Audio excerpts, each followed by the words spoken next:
গেল সপ্তাহের সোমবার রাতে দুটো জিনিস একসাথে মাঠ ছেড়েছে, আমেরিকা আর রোনালদো। তারপর দিনই অর্থাৎ মঙ্গলবার সকালে লস অ্যাঞ্জেলসে কোয়ার্টার ফাইনালের টিকিটের দাম $2,950 থেকে নেমে হয়েছে $1,200। ডাইনামিক প্রাইসিংয়ের এটাই নিয়ম। আমেরিকা বেলজিয়ামের কাছে 4-1 হেরেছে সিয়াটলে, আর পর্তুগালের হার স্পেনের কাছে 1-0 ব্যবধানে। এই দুটো বিদায় একসাথে মানে লস অ্যাঞ্জেলসের সম্ভাব্য হাই ভোল্টেজ আমেরিকা বনাম পর্তুগাল ম্যাচের স্বপ্ন ভেঙে গেছে। টিকপিক বলছে মাত্র 24 ঘন্টায় ওই পার্টিকুলার কোয়ার্টার ফাইনাল ম্যাচের এভারেজ দাম কমেছে 31.5%। 3 দিন পর 50.4% কম দামেই পাওয়া গেছে টিকিট। বিক্রি না হওয়ায় টিকিট বাজারে ছেড়ে দেয়া হয়েছে 28,285 থেকে অবিকৃত টিকিটের সংখ্যা 1 লাফে হয়েছে 49,415, কিন্তু সব জায়গায় দাম পড়েনি। আটলান্টায় বুধবার Argentina versus England match. Resale মার্কেটের সর্বনিম্ন টিকিটের দামই $2,160, বাংলাদেশি টাকায় 2.5 লাখের বেশি। গড় দাম ক্যাটাগরি অনুযায়ী $2,800 থেকে $11,000। একদিকে মেসির শেষ বিশ্বকাপ, অন্যদিকে ঐতিহাসিক আর্জেন্টিনা ইংল্যান্ড রাইভালরি। বাজারে আগুন ধরে গেছে রীতিমতো।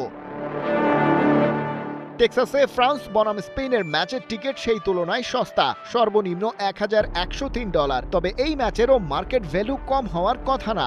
এমবাপে, লামিন ইয়ামাল একই মাঠে, কিন্তু মেসির নাম নেই বলেই হয়তো অন্য সেমিফাইনালের তুলনায় এই ম্যাচটা দেখা যাচ্ছে অর্ধেক দামে।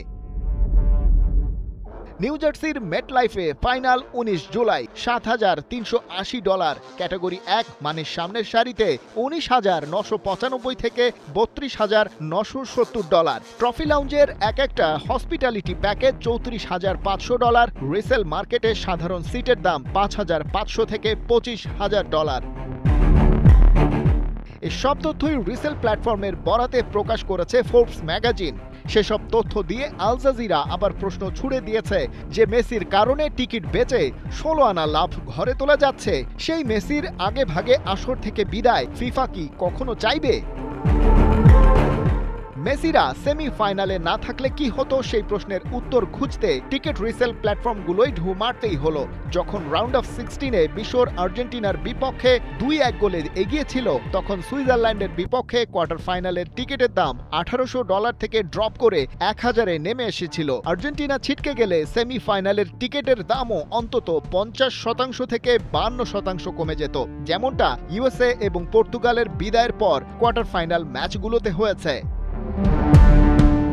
আর্জেন্টিনা সেমিফাইনালে না উঠলে sponsorship rights, luxury hospitality package, যার একটির দাম অফিসিয়ালি $34,500, এবং ফিফার নিজস্ব ডিরেক্ট টিকিট প্ল্যাটফর্মের প্রিমিয়াম ক্যাটাগরির টিকিটের ডিমান্ড ও ভ্যালু এক ধাক্কায় ব্যাপক কমে যেত। সেই হিসেবে ফিফা তাদের ডিরেক্ট রেভিনিউ এবং ভিআইপি প্যাকেজ বিক্রিতে অন্তত $5 থেকে $7 কোটি, বা প্রায় 600 থেকে 800 কোটি টাকা সরাসরি হারাতো।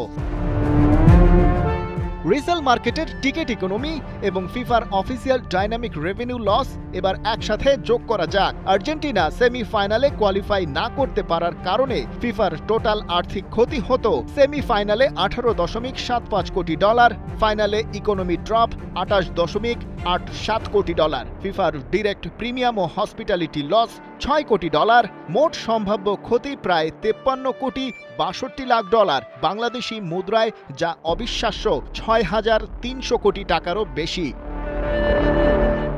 এক কথায় লিওনেল মেসির শেষ বিশ্বকাপের সেমিফাইনাল ও ফাইনালের টিকিট ইকোনমি স্রেফ একটা ম্যাচ বা ট্রফির লড়াই নয়, এটা $1 বিলিয়ন একটা আস্ত কর্পোরেট ইন্ডাস্ট্রি। আর আর্জেন্টিনা কোয়ালিফাই করায় এই বিশাল আর্থিক বিপর্যয় থেকে বেঁচে গেছে ফুটবল ব্যবসার বাজার। ফিফা নিশ্চয়ই সেই বিপর্যয় চায়নি। খালিদ জামিল, 71।